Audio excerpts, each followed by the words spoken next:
আমরা ক্লাস করতেছিলাম, তো ক্লাস চলাকালীন সময় হঠাৎ শব্দ হয়। শব্দ হওয়ার কারণে সবাই ক্লাস থেকে বেরিয়ে আসে। কি হয়েছে, ধোঁয়া আসতেছিল এবং পরে বের হয়ে এসে দেখা যায় যে ছোটদের ভবনে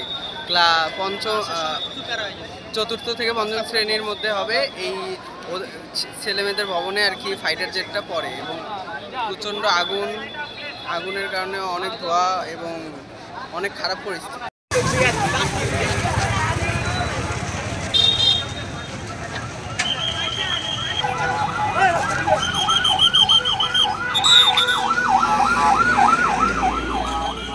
আমি কিন্তু ফায়ার সার্ভিসের গাড়িটা দৃষ্টি আকর্ষণ করে বলছি, গাড়িটা আরো সামনে নেন।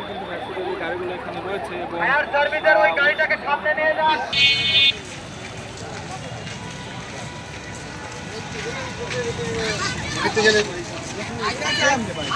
আমি একবার যাই।